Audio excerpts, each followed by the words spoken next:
I regret to inform you that the full superstars are back in the meta. If you guys have been playing in the previous season, you will remember just how broken the full superstars were. And I'm not talking like this trait was pretty good, it was like as good as full clan maybe. No, this trait was the most broken trait in Emerge Tactics history. Undoubtedly. So good that just after like a week or two, it had to get pretty much an emergency nerf. And now the actual number of recasts is capped to 3. Before it was unlimited, so that's just how broken it was. Because basically what you'd have is you'd have these individual cards that were super good in terms of their abilities, like the Electro Giant. Obviously, his stun is super good. The Monk, he just reflects the damage with his ability. And if they can just recast that ability like 4 or 5 times, it's pretty much game over. Like, this comp was absolute hell to play against because you know you can't beat it. And if you got the comp, you just completely destroy anyone who faces you. So that comp was just so dominant, and they nerfed it to the ground basically because of how broken it was. So after that point, I didn't really think it was too good because it was very expensive and they just had a huge nerf. The recasts were capped. A lot of the individual cards were also nerfed. So there were just a lot of big problems that it went through. But today, guys, I found a very good comp to go with the full superstars that actually works really well. Like, it's not just a comp where it's like, let me just like try to like find some comp that works and just throw it together to make a video. No, this is like genuinely a very powerful comp. I've been using it a lot. A lot of people in the server have been suggesting it as well and saying, yeah, they basically spam this comp in Lucky Discount. That's the modifier where you get like basically one option in your shop as a cheaper card, 1 elixir cheaper. They've been spamming that, and it's just been destroying everybody. So I think this is theoretically, if you can max it out, one of the strongest comps in the entire game. But the problem, I would say the only problem with this comp is how expensive it is. Because you have full superstars and you have assassins, right? And the Golden Knight, the assassins category is just one of the most expensive categories, right? So you have that brief period where your comp might be a bit weaker because of how expensive it is. But after you get that up, it's very powerful and it's very hard to stop here. So let's go for this maxed out bandit here. And ideally, guys, we need to get one more assassin. Nice, we get the Golden Knight as well. That's so perfect. So here we're going to have the double assassins and the full superstars. So obviously the exact comp is 4 superstars plus GK and bandit. You get that A's trait for the bandit or the monk. And then your Golden Knight, even as a 1-star Golden Knight, our Golden Knight is literally just going to town on these guys. Like, that is ridiculous. The Golden Knight just took out like 3 guys on his own, and we are going to close out the round pretty easily here. I will say though, I think I'll have to go for the Golden Knight, and then I think I'm going to have to sell that just to sort of keep up our elixir here because we were getting pretty broke. So I'm just going to try to go for the other superstars now if I can. We need the Witch here. That's perfect. I'll sell that for more elixir and the Musketeer. So this is actually very good. And then all we really need now is to get that Golden Knight back. But honestly, guys, this is not even that bad either because we have a Goblin. So we already have the Assassins here, which is not too bad. I think what I'll do is I think I'm going to rush this guy's Dark Goblin. And the only flaw with this in terms of its strength is that when you have 1-star superstars, it's not going to be as impactful because your superstar trait relies on the actual abilities of your cards. And if you have a 1-star witch, you can't really abuse like that spotting 1 skeleton as much. So you have this sort of very solid foundation with the superstars that just stall for such a long time. And you have the assassins that sort of clean up and support the superstars if they can't accomplish their task. So it's like a very well-rounded comp. You attack the backline with the assassins, and then your superstars stall for your assassins here. But let's try to get this monk here. Let's sell the 2-star so we can keep our traits. And then let's go for that 3rd E-Giant. I'm going to sell that again. And we are just not really getting many merges here, which is a bit unfortunate. But I think I kind of get this round accomplished. I just need basically 1 Golden Knight, and I should be in a really good spot here. So 3-star monk as well. That's super good. I pretty much just need 1 Golden Knight if possible. Let's sell the Musketeer. Risk maybe getting a GK. And unfortunately, we're not going to get a GK, but this isn't too bad. We have basically the function of the GK right now is for the assassins, but we have the goblin, so it's not too bad because a 1-star Golden Knight versus a 2-star goblin, it's not going to make a huge difference here. So unfortunately, though, his Echo does take out our bandit in 1 shot. And if you guys have not checked out my previous Echo Sage video, I think that Echo Sage is actually pretty good right now. And the monk actually took out the Echo Sage. So that's actually pretty good. So the monk is the biggest counter to the Echo Sage in my opinion. So that's really good that we have it. That's another plus of running this comp. And why specifically I wanted to make the video now, because I think this comp is just so much better now that the Echo Sage is a bit more meta here. So let's go for our final card, the Golden Knight here. And then after we get that card perfect, we should be in a really good spot. I'm going to sell that Valkyrie Just try to get a bit more elixir here if we can. Just upgrade that GK. I think if we can get a 3-star Golden Knight, this guy is cooked. And this comp is just a really good counter to the Echo Sage as well, in general, in my opinion, just because we have the double assassins too. So it's sort of like a little plus. Okay, so that guy just got taken out. That guy got demolished by that Echo Sage, man. I'm a bit afraid for my life here, but let's go for the P.E.K.K.A. Let's go for the Barb as well. We just need to block the... Let's grab the Witch, actually. We need to block the Prince and the Mega Knight, but that's really good. We get basically a 3-star Witch. That's super good. We just need to block the Prince. Perfect. And then the Mega Knight if we can. We need to weaken this guy's other cards. Perfect stuff.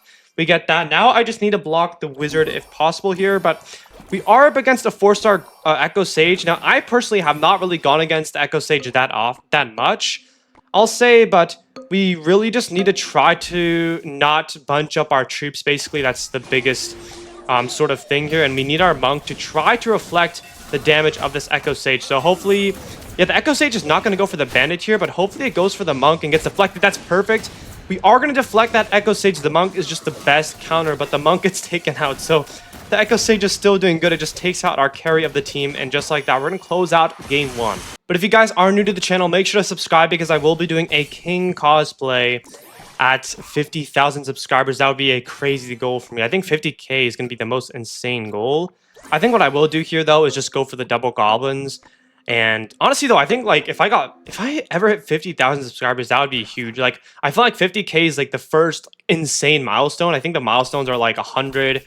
My personal milestones are, like, 100, 1,000, like, 10,000, and, like, 50. I feel like 50,000 is a pretty big milestone because that is ridiculous. We just got a 3-star Goblin and a 2-star Spirit Goblin. That is insane RNG here, guys. But let's go for the Gold Knight early. I mean, why not? We already have the Gold Knight. Let's go for the Monk as well.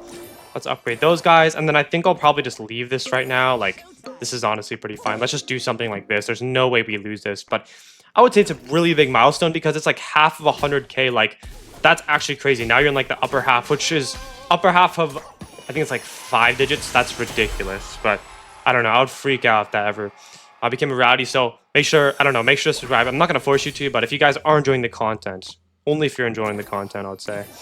But let's go for the GK here. And then, wow, we're almost actually getting a 3-star. I'm going to sell the 2-star, though, just so we can sort of keep up the elixir. And we're going to go for the superstars next. Let's sell the 2-star. Very easy, very clean choice here. Just sell the 2-star when you have 3 copies. Maintain the same number of traits. And then let's do this. I guess let's go for a 3rd assassin here. We could have also put the bandit in, or the musketeer would have been better for the double superstars, actually. But we're in a pretty good spot here. We just need the 2 other superstars, I guess. And then we need to upgrade the RG. See how crazy the Monk is? I feel like the Monk... I always thought the Monk was good, but I feel like just recently I've been realizing how good it actually is, because it just tanks in so many scenarios, and it doesn't lose over like half of his HP in a lot of cases, which is honestly kind of baffling to me. I thought it was good, but I didn't think it was that good. Like, that's actually just ridiculously good, I feel like.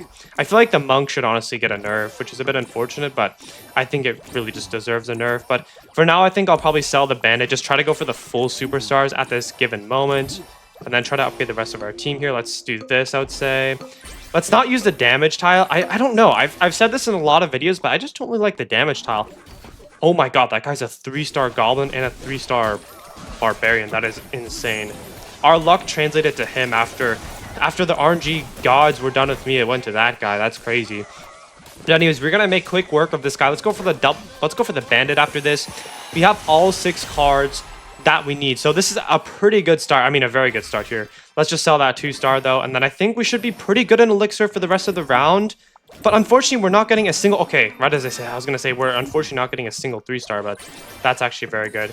We actually do get a 3-star. Let's just try to go for another 3-star if possible. I mean, it is also possible, like, everything could be blocked here, but I don't know. We'll see. Maybe, like, a Golden Knight's possible now that we have 3 copies. Possibly a Witch. I doubt it, to be honest, but let's go for the 2-star Bandit really quickly. Very convenient for us. And this is the guy. This is the dude that has the 3-star Goblin and the Barb. Hopefully, we can actually take this guy out. The Musketeer gets a nice stun on those guys. And yeah, the rest of our cards are going to clean this guy up, and we honestly are going to win. The Monk is just so good, man. This team has so many carries. Even after that hard nerf, this team is just so versatile, and it's just so good, I feel like. But anyways, let's try to go for the Bandit here. And let's go for the RG. Maybe sell the Bandit to try to get another like 2 or 3 star if possible. That would be really good. I would say let's go for the E-Giant. Maybe there's like a possibility that we get another, but I don't know. I guess maybe he's just like blocking or something. I don't know. Who tells? Nice. So we get a 3-star RG or a 3-star E-Giant, excuse me. Let's block what this guy has. This guy is the Wizard and the Executioner. If we ever let him get the Executioner, then we are cooked. I feel like the Executioner is just one of those cards you absolutely need to block. Let's go Golden Knight there, maybe? I don't know. We could have gone either way, I feel like, but that shouldn't be bad either. We get the Wizard there. That's really good. Then let's try to go for the oh my god, I can't even talk. That stun is insane. Let's try to go for the Executioner as well here, if possible. That would be really good. But yeah, our Musketeer is going to get some nice stun. Unfortunately, though, we don't get 2 stuns in a row, so that could honestly cost us the round here. Hopefully, it gets multiple in a row. Unfortunately, it dies just before that. But we really need to upgrade our cards here if possible. Let's see. He actually goes for the Queen, right, instead. So let's try to block the Queen here instead if we can. Let's go Golden Knight, I guess. Let's sell that Witch. I think we can definitely get back to it. That's why I did that. And then nice, we actually get a 3-star Bandit, so that's super good. And let's try to block the Queen here if possible. Nice. If he gets the Queen, I think it's kind of over for us. I can't lie. We get a 3-star Monk as well. That is huge. Let's sell the, I would say let's sell the Golden Knight. He's definitely blocking the Golden Knight. That's when he's for sure not going to give up. But somehow he just got a 3-star Queen. Did I skip? I feel like I didn't skip any, but I don't know. It's hard to tell. I guess let's just go GK here. I don't know. This should be fine. Our Bandit's going to get some pretty good stun as well. And then our Bandit and our Golden Knight are going to sandwich those guys, but I don't know. Hopefully, we end up winning. I mean, I don't really know how we didn't get the 3-star Queen. I feel like that was like the biggest issue. Maybe I skipped over. I'm not 100% sure, but I mean, hopefully be clutch here. The Monk is just going to tank everything like an absolute beast. And I think we are going to close this game out pretty well. The Valkyrie is healing a lot, but it's going to kill the E-Giant, I think. Yeah, that is actually ridiculous, man. I guess we don't win just yet. All right, so he does decide to switch up his placement last second here. Our Bandit's going to get some pretty good stun, though, I'll say. Our Musketeer does activate as well, twice, giving us a pretty good chain here. And then our Monk, of course, is literally just tanking everything. Like, this guy is insane. Hopefully, we end up winning this round. This guy is going crazy, but that Monk is just deflecting all of his shots here. We should hopefully win against this Valkyrie. I mean, yeah, the Valkyrie can't do anything. The Monk is just in constant prayer mode, and that guy did not stand a chance. But anyways, guys, I recently started investing, you know, being a good boy, preparing for my future. You know, with the extra change that I get from my job and from YouTube as well, since I am monetized, actually, which is very good. And in light of that, I actually wanted to share like a little story from the first time I started investing. This is not the first time I started investing, but I'm just going to be giving some words of wisdom of what not to do when you start investing. But basically, the first time I really started investing with more serious amounts of money, I mean, to me, it's more serious amounts of money because, I mean, I'm like ooh, that's actually really good. Let's go for the Goblin here. I mean, to me, it was more serious amounts of money. It was like $1,000 because I was a kid, right? It was actually in freshman year because I didn't work or anything. So I was just using all of the money I had saved up. You know, just I had saved up through the years that also my parents and my family gave me as like a college gift to actually start investing because I was like, oh, I'm going to prepare for my future, right? Just to start investing here. And I did not do it very wisely. But basically what I did was actually first, while I collect my thoughts, let's just try to go for the decent cards in our comp. We have literally nothing right now, so we sort of need to salvage this as much as possible. Let's throw in a Goblin in there just for now, just to keep things up. But I basically put about like $1,000, $2,000, something like that into a Robinhood account. Robinhood is like, I don't know, it was my brokerage account at the time. I was using Robinhood. And instead of just being smart, right, and just investing everything, when you start investing, I think the best choice is what I've heard. I'm not like an investment genius, but the best thing I've heard is, you know, just buy safe, like just put your money into VU or S&P 500 Spider. And then just, you know, let it ride, right? Like, there's no need to do anything, like, risky, like, you know, I don't know, like, just put your money in there, let it ride, you know, no need to do anything too crazy. But instead of doing that and having the money just, you know, gradually, you know, increase over the years, you know, as I should have, I decided to basically gamble my life savings away. And don't mind the placement there. I just realized my immunity tile was in the back, so I wanted to sort of use it, but I don't know why. I mean, you guys would know. Every time I get the immunity tile, it's in the very back lane. Like, that's the most useless placement for the immunity tile. I don't know why the game hates me like that, and I don't know why it does that to me, but basically, instead of buying the S&P 500, because I was talking to my dad, he's pretty interested in, like, a lot of, like, finance. He actually got his MBA in finance, and I was talking to him about it because he's really interested and I'm trying to get into it. He was like, yeah, dude, just put your money into, like, VU, you know, or S&P 500, or Spider, and then he was like, just let it ride over the years. Like 20 years later, you'll have a lot more money. That's the smart thing to do. But instead of doing that, I basically chose to invest in a lot of. I was literally just gambling in crypto at the crypto high in the last year. I started gambling in crypto. I bought this. I think it was called like an altcoin called Avalanche, and I was like, I basically just saw a bunch of like YouTubers online, and just like my friend was getting into it, and he's like, dude, you should buy this coin called Avalanche. You should also buy like Bitcoin. Bitcoin's going up. And I was like, oh yeah, wait, that's actually going up a lot. You know, I'll buy some of that, right? And I also bought some options contracts, which are very risky. So you should not buy options. Basically, what options are is you basically purchase a rights to buy 100 shares of a stock at a certain price. And the reason it's so risky is because, let's say if the stock doesn't reach that price, well, then you're going to lose all of your money because that contract is worthless. So options, you can basically ride that to zero. Whereas with a lot of like stocks, and especially, you know, with things like VU, it's a collection of a lot of different things. You're really not going to ride it to zero, right? Because, I mean, it's just so, there's just so many different things in there that, you know, they sort of make it a lot less risky because it evens out a lot of your capital. So it's a lot less risky. But for things I was basically dabbling in, it could all go to zero. But I didn't think about that because I saw that the numbers were going up, like Bitcoin's going up, and I was like, oh yeah, it'll go up, right? So I just bought. I pretty much poured, like, I didn't pour everything into it, but I poured a lot of my capital into it. And I was like, there's no way it goes down. It's been going up so much, right? And after a few months, it was going up actually. And I was like, oh wow, my money basically doubled, right? And I was like, wow, that's just insane. I was basically getting addicted to the high that I was like, okay, let me just keep buying more. Let me just put more of my money in. Like, there's no way. Basically, I didn't envision that this stuff would go down. And then, what do you know? A few months later, it just all basically came crashing down after that. Let's go for the assassins the last second. That's actually really good. And this guy is going for that 6 trade comp, which is fine. I think we should definitely win, especially with the Golden Knight on the immunity tile. Now I realize that's a blessing in disguise because our Golden Knight receives a noble buff and he becomes immune. So he basically gets a guaranteed kill. And I mean, we're just going to wipe this guy out. Like, he can't really do anything in this case. But basically, I initially put probably $1,000 around in that coin called Avalanche and just various different coins and options as well. And as it was going up and up and up, I gradually started putting in more money until I reached about the $3,000 US dollars mark.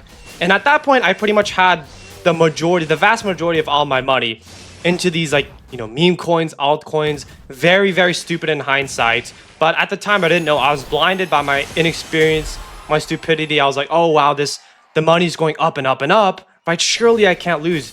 And it honestly got to a point where it reached about, my account on Robinhood reached about $6,500. So I more than doubled my money. And at that point, I was like, wow, really making money is this easy?